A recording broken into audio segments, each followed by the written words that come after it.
Hello, what's up guys? Welcome back to Goodberg Production. I'm here, your boy Plan Motif, giving you guys another reaction video. And this time we're gonna talk about Flip Top Shernan versus Husky. At ito nga pala ay requested nito, Chikit. Sabi niya, Boss Plan, Shernan versus Husky next. Salamat, Lods yun. At ngayon, sa totoo lang, ang dami ng mga request sa panahon ngayon. At ang ginagawa ko na kinakarambola ko na lang pag in-scroll ko kung sino yung una ko nakita, yun yung reaction na gagawin ko. Ganun pa man guys, maraming salamat sa mga nandito pa rin, nakaabang, nakaantabay. At hopefully nagtsatsaga pa rin kayo sa mga reaction na ginagawa ko guys. Sinusubukan kong dagdagan at padamihin yung reaction ko at magawa ko lahat ng request ninyo. At guys, gusto ko lang habaan nyo lang yung pasensya ninyo para magawa ko yung mga reaction na request ninyo. At nakikita ko naman yun. Hintayin nyo lang yung pag-isa-isa ko doon kasi nagagawa naman natin. Ganun naman guys, kung bago ka lang rito sa reaction video natin, huwag nyo kalimutan mag-like, mag-share, mag-subscribe at i-share ninyo yung mga video natin sa mga kilala ninyo para dumami pa tayo rito at matulungan yung channel natin. Kasi, 'di ba, para malaking tulong na rin sa akin. Ganun pa man guys, yung mga sasabihin ko rito guys, hindi to opinion, hindi to personal na pag-atake sa mga paborito nyong artist, kundi kung ano lang tumatakbok sa isip ko. Kumbaga, I'm just thinking out loud, naririnig niyo yung iniisip ko. At saka medyo ano ako ngayon guys, may allergy kasi ako kasi spring kaya wala akong boses. Ganun pa man guys, let's do this. Pero bigay ko lang yung pedigree ko. I'm a music producer here in California. I'm an audio engineer and at the same time, I'm a master hypnotherapist. I'm a nanad, master practitioner. Gawin natin guys para makarami tayo. At higit sa lahat, gusto ko lang ipaunawa sa inyo guys na kung meron man akong hindi makuha kasi live natin re-react yung video. Katulad nito, Shernan versus Husky 4 years ago. Hindi ko pa ito napapanood. So live natin ginagawa yan. May mga lines na hindi ako makukuha. Pagpasensya ninyo. Huwag kayong magalit. Huwag nyo akong i-bash dahil hindi ko nakuha yung linya na sa tingin ninyo malaking bagay. Kasi katulad ninyo guys, pag pinanood nyo to ng live o umpisa nyo lang pinanood nyo lang to ngayon, di nyo rin kagad makukuha. Ganun pa man, let's do it. Ganda naman ng kanta na to kasi parang pang-anime yung opening ng anime. Tuloy na natin guys, dito na tayo.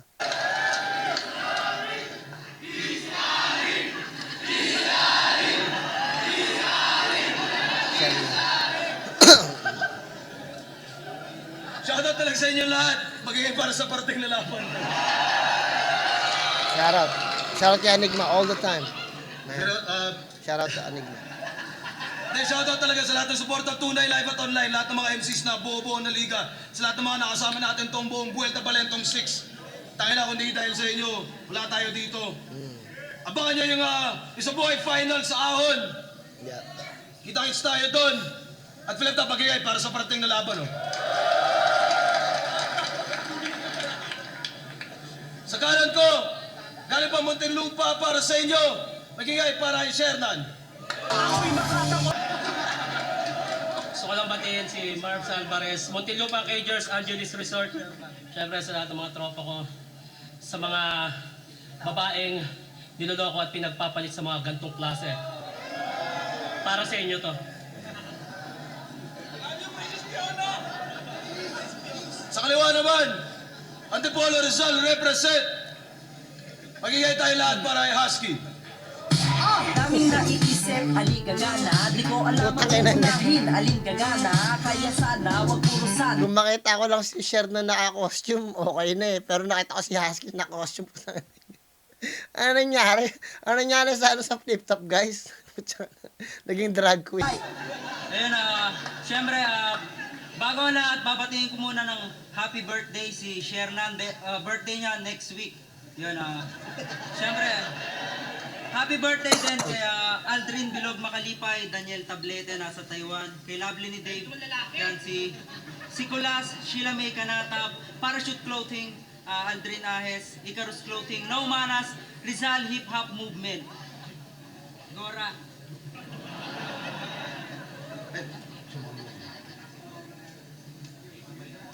Yeah, shoutout sa kanila pareho para sa ganitong classic entertainment, pero Yeah, hindi ko shoutout. rin alam kung binabayaran talaga kayo para maganda. Nanalo ko ito si Shernan. Pinili mauna si Husky. Tig-2 minuto dapat. Pakinggan natin, unang banat. Husky. Flip top game na. Pati yung bouncer natatawa eh. So ikaw pala yung asawa. Hindi na ako magtataka kung bakit may kabit. Ganto pa naman itsura, hindi pagpapalit. Ito ay laban sa pagitan ng Maganda kasi meron silang topic, 'di ba? Meron silang okay, maglalaban tayo pero ito topic natin. Kasi doon nakikita kung gaano ka creative yung isang artist eh. Parang nag-usap talaga sila, meron silang topic. Tapos ganun, no. Doon tayo mag-brainstorm, pagalingan tayo sa creativeness at napakahusay ng pagkakaganon.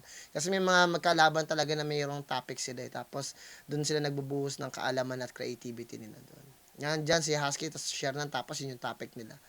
Yung ganyan iniiwanan. asawa at kirida. Isang malinis at matino at panirang kontrabida. Basta kabet masama agad. Tapos ikaw na yung perpekto. Tandaan mong hindi maghahanap ng iba kung tinuruan mong makontento. Maligo ka kasi. Huwag mo sa akin isisi kung bakit ka niloloko. Ako ang reserbang ilaw ng tahanan kasi sabi mo daw, napupundi na ako. Gago. Noon, sinasabi mo pa, I love you babe, ikaw lang sapat na. Pero ngayon, putang ina mo, sumusobra ka na. Pag nadadapa Ang ako, galing eh. Ang dahil- galing ng analogy kasi sabi niya, ikaw lang babe, sapat na. Yung sapat na yun, tapos ngayon sumusobra na. Diba, sapat ka na, tapos sumusobra. Ang galing ng, yung pagkagamit ni Husky ng detalye. Kasi yung mga maliliit na detalye na yun, nagbibigay sa'yo ng idea na kung gaano kagaling at kalaro yung isip ng isang artist. Pero yung ikaw lang babe, sapat na, tapos ngayon, nagmumura, tapos merong sumusobra ka na. Mula sa sapat, tapos ngayon sumusobra. Ang ganda ng difference ng paggamit ng words. Dahan, okay ka lang ba? Pero ngayon, tanga naman na ito. Bilisan mo na. Yan. Di porkit mahal tayo, kampante na't wala ng self-conscious. Be always attractive to your partner. Gawing third party nyo si Jesus. Facts yun. Huwag puro pagmamahal. Dapat samahan din ang dasal. Bigyan natin ng ano yan, kasi faction eh. Kailangan mo rin ma-self-conscious na kailangan mong always looking pretty para sa minamahal mo. Hindi lang palagi na accept. In-accept ka na nga niya eh. Paano mo pa mai-improve yung sarili mo? Tama yun. Diba? Kasi at the end of the day, people change every single day. Paano pa mai-improve yung sarili mo? Hindi ibig sabihin na pag nagka-jowa ka na kailangan mo nang pabayaan yung sarili mo. Continue pa rin. Ang buhay pa rin ay continue pa rin. Tuloy na. Because the family that pray together, fuck you, walang forever.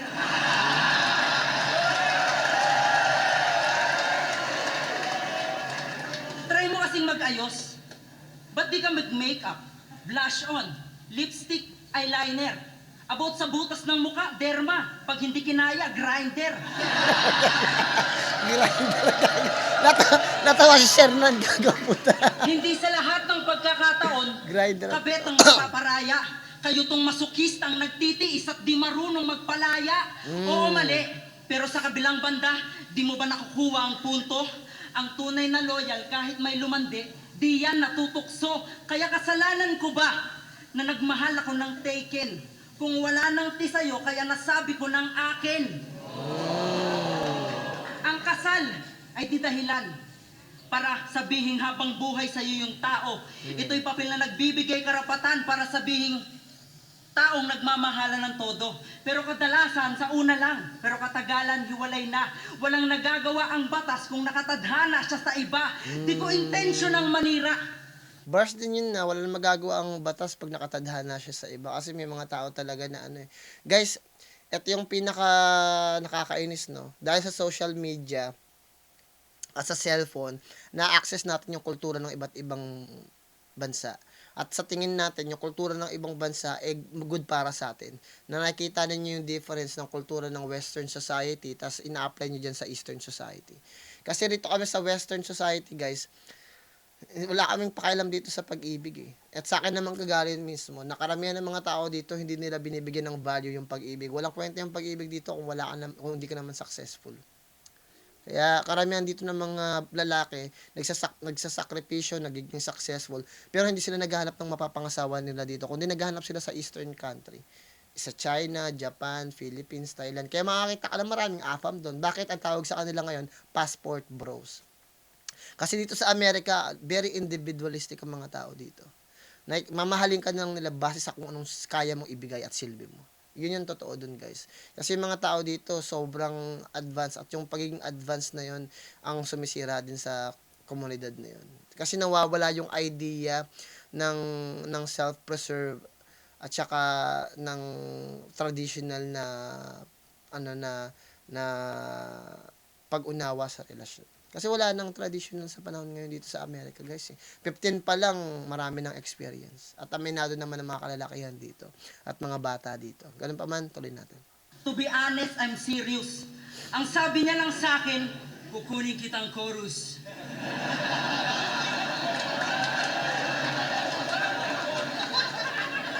di na ako nakatanggi. Kasi yung concept niya ang cute. Kada uwi iyut, kada uwi iyut, kada uwi iyut.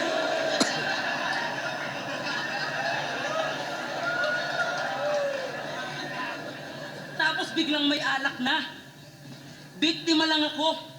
Lately ko lang nalaman na meron palang kayo, kaya wag ako awayin mo. Kung Yeah. naging mapusok at marupok, ang haligi ng tahanang walang tibay, naghahanap yan ng pukpok. Okay? Kaya sa bahay, bata hinanda. May pasok daw sa iyong pag-asa. Iba na pala nilalaman ng iyong asawang nagnanasa. Nalalamig na ba sa'yo? Kaya sa akin, special treatment. Pinapahid sa akin lotion, pinapahid sa iyo ointment. Nandun na tayo. Ipaglalaban mo, pamilya mo, at kitang-kitang ina ka. At kitang-kitang ina ka. Pero hindi mo kailangang magmakaawa para sa pag-ibig ng iba. Kaya mo pa rin maging magulang. At the same time, masaya. Yung mga taong manloloko, tatandayan mag-isa. At siya nga pala, ipagluluto kita, pinakbet. Para masabi ko lang sa'yo na, pinak ka lang, hindi ka naman bet. Okay. Wow.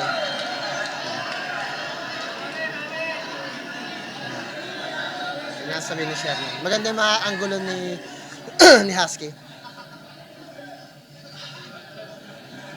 Sinasabihan mo akong maligo muna. Hindi yan tinuro nung hindi yan tinuro nung subject. Sinasabihan mo akong maligo muna. Hindi yan tinuro nung subject ko sa agham. Kailangan palang maligo, sorry, hindi ko alam. Kung alam ko lang eh. So, ikaw pala yung kabit ng asawa ko.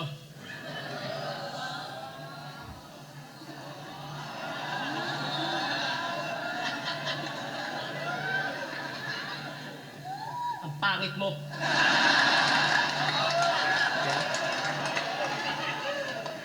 Mukha kang pokpok sa Farmer's Cubao. Yung nag-aabang ng lasing na bagong sahod.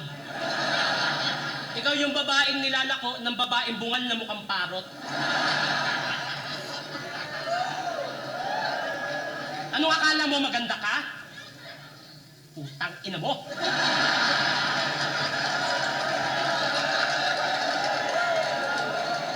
Dahil sa mukha mo, kaya na-imbento ang putang ina mo.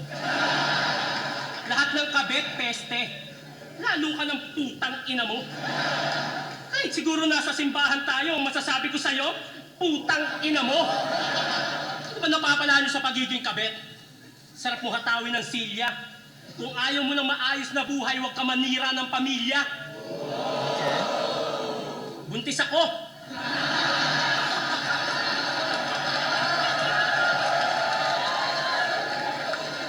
Buntis ako. Masama sa akin ang ma-stress at makaramdam ng ganito. Pero mas masama kung hahayaan ko na lang kayo sa katarantaduhan nyo. Oo, may pagkukulang ako. Pero may pagkukulang din siya. Ang pinagkaiba namin yung pagkakulang na yun, hindi ko hinanap sa iba. May problema kami. At yung mister ko, naganap na pwedeng makausap at masandalan. Yung basura na meron kami, dinala niya. Kaya siya naghanap ng basurahan. Masyado mo pinagkakasya ang sarili mo sa asawa ko. Kahit mukha kang tanga. Sa mister ko, siya daw ay fit. Kasi mukha siyang paa. Bars? Bars? Fit at saka mukhang pa. Oo, bars. Pag hinataw kita ng bareta, basag yung nguso mo. Pero kulang nga wasakin ko ang mukha mo sa ginawa niyo sa puso ko. Tangin ang mga kabit na to. Pag kinumpronta, galit na galit, gusto manakit. Kayo na nga itong nakasira ng relasyon, gusto nyo kayo pa mabait? Anong akala mo? Ha?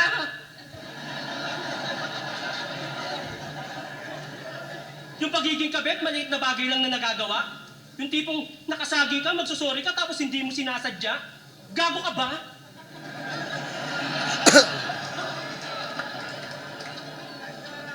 Huwag kang umastang inosente.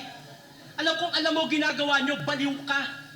May 10 pesos kayo nagkantutan, anong mahigit 10 pesos ka di nabigla? Inutil! Itong mga kabit na to, pag walang titay, kala mo malulugi. Sa sobrang katimong hayop ka, malapit ka nang maging bune. Nananawagan ako sa mga senador, pakiusap. Gumawa kayo ng bagong batas sa Pinas. Libreng saksak sa mga kabit, kahit wag na libreng bigas. Dahil kaya kong tiisin ang gutom, kahit na ano pang okasyon, kaysa sikmuraing makakita ng kabit na nakakasira ng relasyon.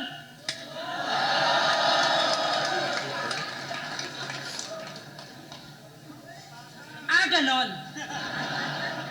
Sinasabi mo na putang ina mo, magtigil ka.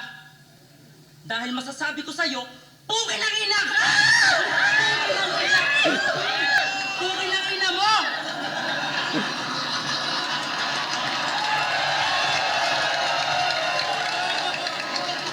Ayun ako. Buwisit ka sa buhay ko, Fiona.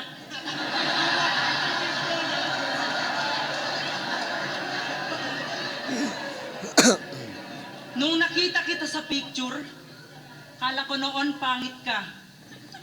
Pero ngayong kaharap na kita, sabi ko, shit, ang bait niya. Alam mo bang masama ugali ng asawa mo? Kaya try mong kalimutan.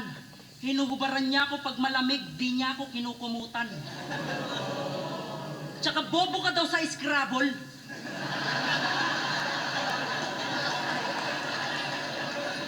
Bobo ka daw sa Scrabble kasi ang hahaba ng tira niya.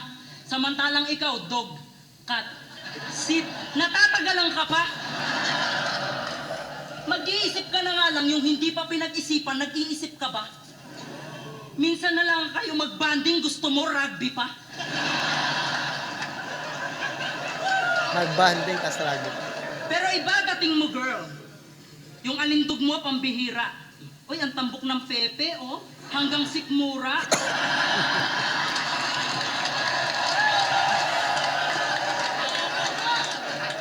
Pag nagma-my day ka, Guys, medyo sensitibo din yung mga ganito. Hindi ko alam pa paano. Hopefully, pag may mga batang nanonood, sana magabayan kayo ng magulang ninyo. Tuloy tayo. pak, kaloka. Nasobrahan sa dami, kala mo PowerPoint na. Puro lait ba? O gusto mo pa puri?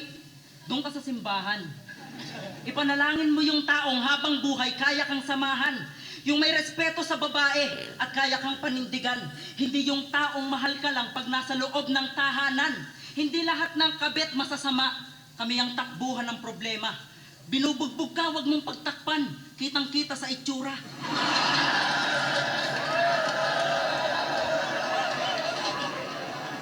Napakahirap bumitaw. Lalo't kung doon tayo masaya. Napakahirap talaga. Kahit gaano tayo kagaling sa ibang bagay pagdating sa pag-ibig, tanga na. Tulad ko, matalino ako dati. Tinago ko lang sa inyo. Iniisip ko lang kung saan ko tinago kasi nalimutan ko. But you know what? Cheating is not a mistake. It is a choice in life. Like a knife in your hand that you put on your wife. And basically, supposed to be there's a tendency, a possibility to have physically, emotionally, and mentally disorder ka.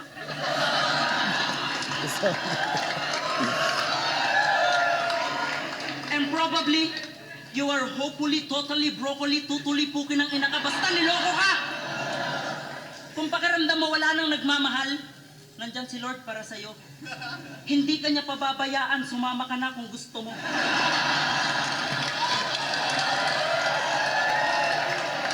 Kasi pag iniwan ka, kaya mo ba? Kasi ako, tanggap ko na. Nabuhay ako sa mali, kaya alam ko rin pag tama na. Di porkit legal matitino, pagkabit pokpok bayaran. Tanong mo sa asawa mo kung sinisingil ko yan.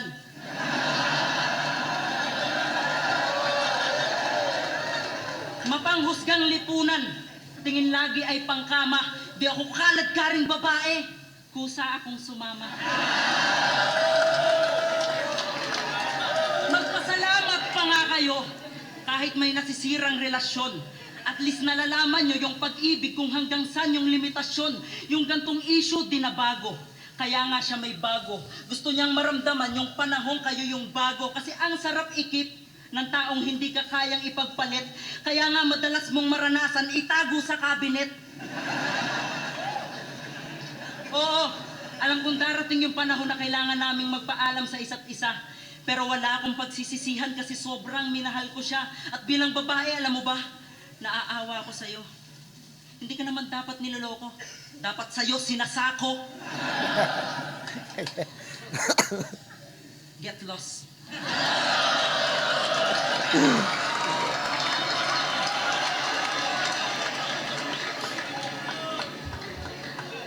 Get lost? So fast. You're next, I'm last. Hinuhubaran daw siya ng asawa ko. Tapos hindi kinukumutan. Alam mo ba't kaya hinuhubaran? Wala kang damit. Damit ko yan! Kapal ng mukha mo? Kung na nga ito nakasira ng relasyon, ikaw pa nagsasalita ng ganyan? Kung sama ng loob na meron ako? Wala nang paglagyan. Ang ganda-ganda ko.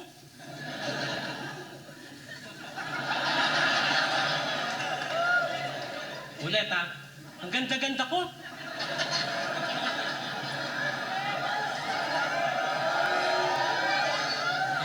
Putang ina, di ba ako maganda?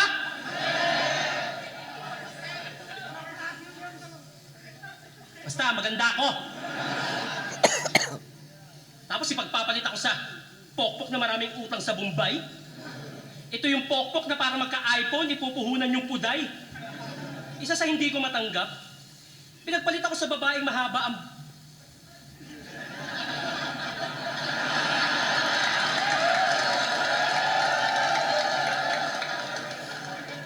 Tigang lang yun.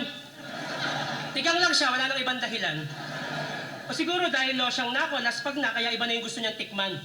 Di na ako nagme-makeup, di na nag-aayos, yung buhok, di man lang mapulupot. Kaya yung mister ko naghanap ng sariwang bulaklak, pero nakuha niya bubuyog. Minsan yung pagiging malandi, pinabasa rin sa itsura, wag ka padalos-dalos. Ay, kaya ka nagustuhan ng mister ko, idol na idol niya si Thanos.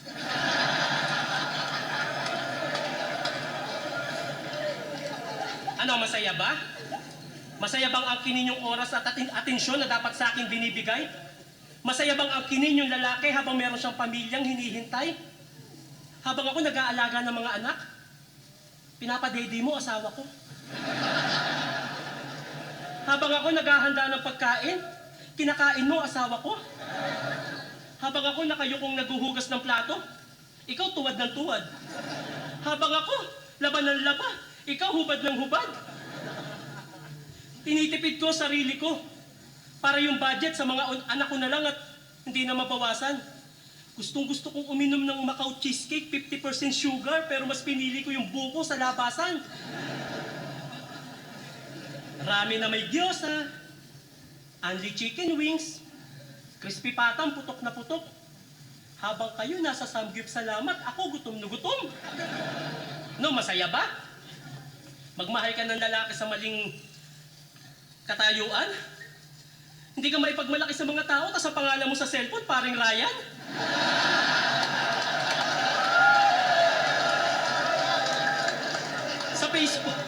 Sa Facebook, kami yung pinupost. Hashtag, Happy Family. Ano, masakit ba? Di ka mailagay si Maidi, di ba? Kasi kabit ka. Ako pinakilala ako sa magulang. Ikaw pinakilala ka sa barkada. Ako sinasabihan ng I love you. Ikaw? Nasaan ka? Ako binila ng bahay. Ikaw chine-check-in ka lang sa motmot. Ako binibilan ng makeup sa Watson, ikaw binibilan ng condom. Kasi may tulo ka. Totoo yan kahit itanggi mo. Kasi hindi na bago sa iyo ang tite, kasi tite ang mundo mo. Sa ngayon ako ang kawawa. Pero sa mata ng Diyos ako ang tama. Darating ang panahon na pagsisisihan nyo yan dahil masakit gumanti ang karma. Get lost. Also. Okay. Medyo, Hoy! Yung medyo nakakaumay lang guys, pero gawin pa rin natin. pag-ibig mo sa kanya, wag mo nang isulong. Ikaw ang gumagawa ng gawaing bahay kasi mukha ka daw katulong. Sa mga oras na to, simulan mo nang mag-move on. Manghiram ka ng vibrator kay Lanceta. Si Pistolero may dildo yon. Si Numerous merong kahoy, yun nga lang maliit. O kaya itry mo yung kay Lil Jan, ayon mas masakit. Yang pagdadalang tao mo, huwag mong gamiting dahilan. 9 months lang mabuntis, 9 years na yan.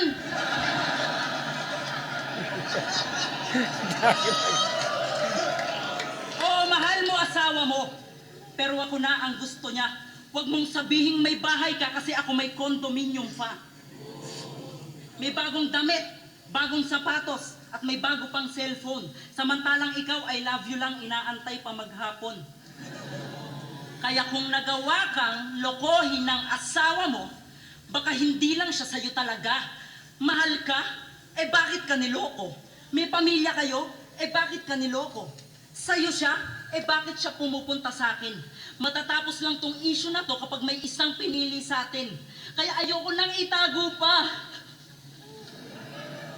Alaric Yuson, sino ba talaga?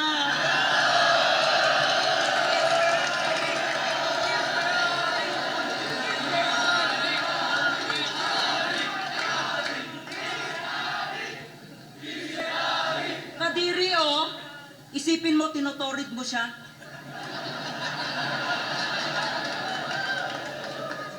Ikaw, wag kang martir. Madami pa diyang iba. Kung nakakatakot kang mahalin, ganun yung tipo ni Plasma. Hindi ka na kailangan, kaya tanggapin mo na. Hindi to kate o landi lang, mahal namin isa't isa. Kaya wag mo kong husgahan. Wala kang alam sa buhay ko. Siya naka-virgin sa akin, kaya ako nagkaganto. Nung pinasok niya ako sa Sogo, sabi ko, bakit dito pa? Sabi niya, sangin na, mahal kita, kaya gusto ko, Sogo ka.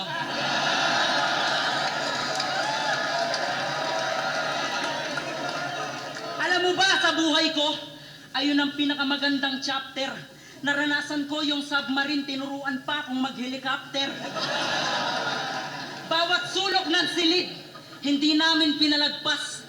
Tinago namin yung remote, sinulit bawat palabas. Kaya ano, at naulit ng naulit. 2 beses isang linggo, hanggang nalaman ko isang araw, Enigma, buntis din ako. Oo, yung tiyan ko meron ng laman. Patawarin mo ako, Kebs, umaasa ka pa naman. Shoutout kay Krabs. Sa mga lalaki at babae dyan, ito ang lagi niyong tandaan. May tamang proseso ng pagpili, kaya nga nauso yung ligawan. Huwag magpadala sa salita. Sa halip ay sa gawa, abutin man niya ng taon, at least nakitang may tiyaga. Dahil ang pakikipagtalik, sagrado yan sa tunay na babae, na dapat lang binibigay sa isang tunay na lalaki. Ang pag-ibig ay di madali, kaya di dapat minamadali. Kung ayaw niyong mauwi sa isang pangit na pagkakamali. Ikaw, sa akin ka uuwi.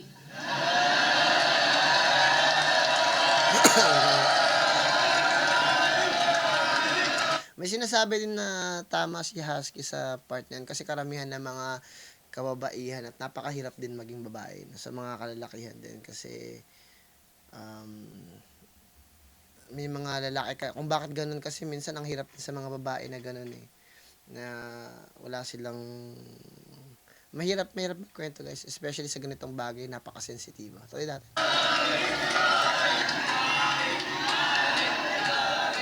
Sa mga ganitong usapin, magiging case-to-case basis na siya.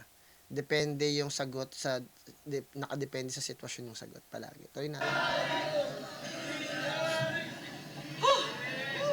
Siyam na taon na daw akong buntes. Di ka lang pokpong, hangal ka pa. Pagkapanganak ko, nagpapabuntis ulit ako. Siyam na taon tuloy-tuloy kasi mahal ko siya. Totoo ba, pa?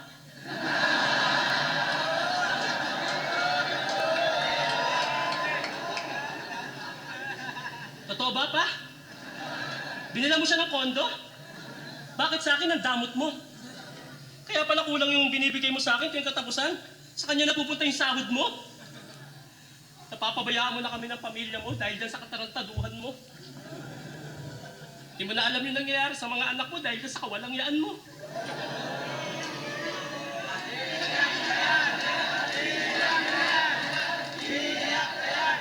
Yung anak mong si Batas.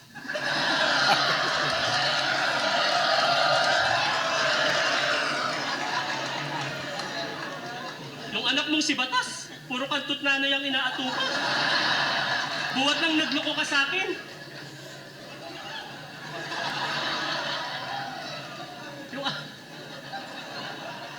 Si Balakid madalas nang nakakalimot dahil di mo na tinutulungan sa assignment.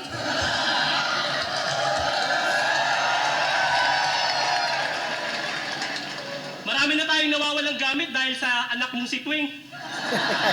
Sumasakit na ulo ko.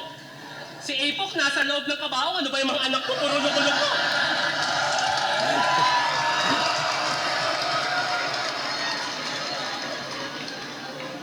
Si Sayad, may bukas, higa, sara. Magiging rapist pa ata. Buti na lang di mo naging anak si Badang. Di ko natutuloy, baka magdemanda. Alam mo, si MR Industrial lang ata ang matino sa magkakapatid. Hanggat pula ang natatanaw niya sa kahon na may 3 kulay, hindi yung tumatawid.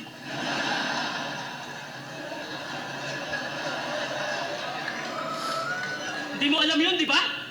Kasi itong pokpok na kabit mo, ang inatupag mo. Nakakalimutan mo may pamilya ka, basta umiral yan libog mo. Huwag mo na sasabihin mahal mo ko. Hahayaan na kita sa kanya. Kasi kung totoong mahal mo ko, hindi ka maghahanap sa iba. Makaka-move on din ako. Mawawala din tong sakit kahit matagal. Kaysa patawarin kita, magsama uli tayo kahit alam kong hindi mo na talaga ako mahal. At ikaw naman, Julia.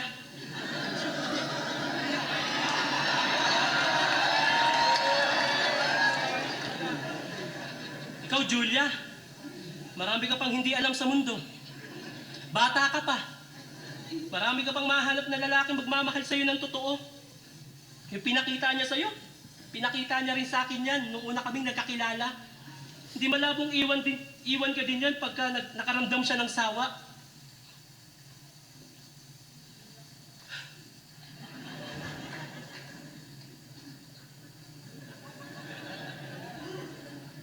Masakit eh. Nag-choke si Chef. Pero okay lang. Sinasabi ko to bilang babae ka. Babae din ako. Huwag mo hayaang may masaktan ulit na babae nang dahil lang sa'yo.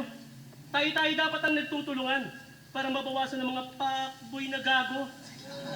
Text mo lang ako sa 0955-0454-186 kung kailangan mo ng payo. Mabait ka, Julia. Pwede mo pang itama yan. Alam kong hindi ka masama. Deserve mong magkaroon ng second chance at hindi mo deserve maging pangalawa. Bigyan mo ng respeto ang sarili mo. Yan ang magliligtas sa iyo sa kamalian. Ang makukuha mo ay totoong pagmamahal at hindi panandalian.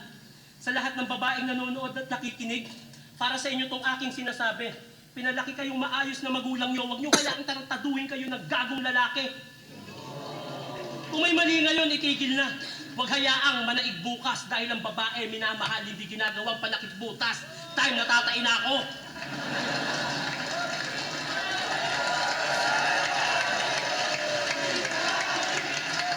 Okay lang, na-appreciate ko naman. Medyo nakakatawa, kaya lang hindi ganyan yung ini-expect ko.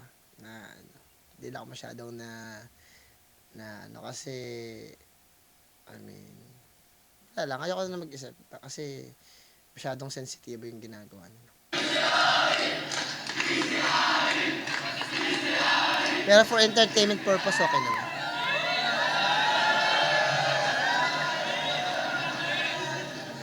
Sa tingin ko, ang hirap i-judge yun eh. Sa tingin ko, promo battle lang siguro to.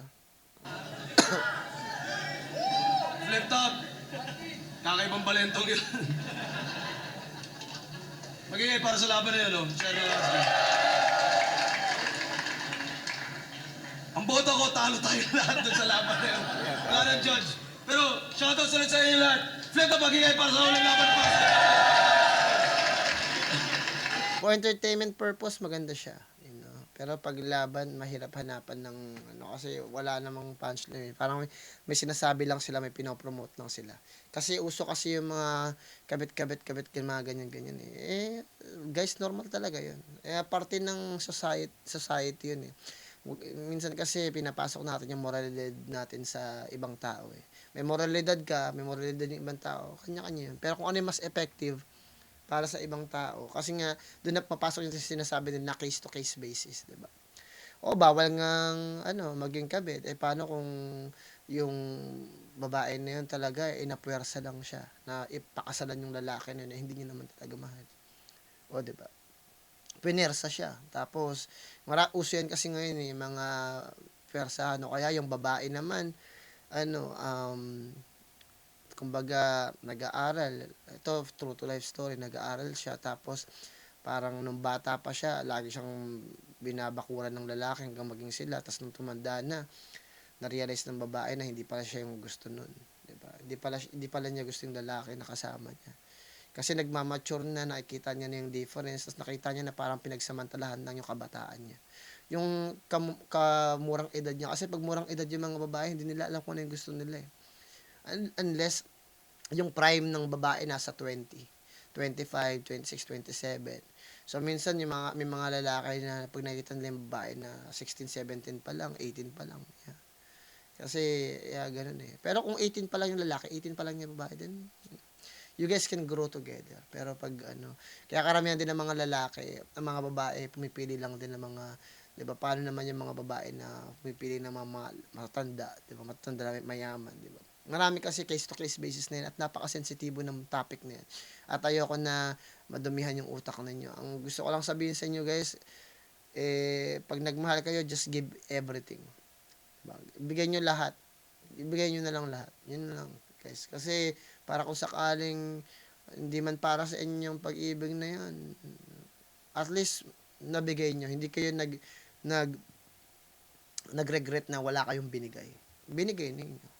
Sa susunod, alam nyo na ulit yung gagawin ninyo sa susunod na pagmamahal na meron kayo. Ganun pa man guys, galingan nyo sa lahat ng bagay na gusto nyo gawin sa pamilya nyo, makaibigan nyo, mga taong nakapaligid sa inyo. At higit sa lahat, magdasal kayong palagi. Plan motive nga pala, bibigyan ko to ng siguro 8. Hindi ko lang trip yung mga ganitong mga entertainment, pero 8 para sa akin. Maganda yung laban. Wala na masyadong makakapulutan ng aral kasi nga case-to-case basis na yan. Ganun pa man guys, Plan motive nga pala ng Good Vlog po. Ingat kayong lahat yan. Peace out.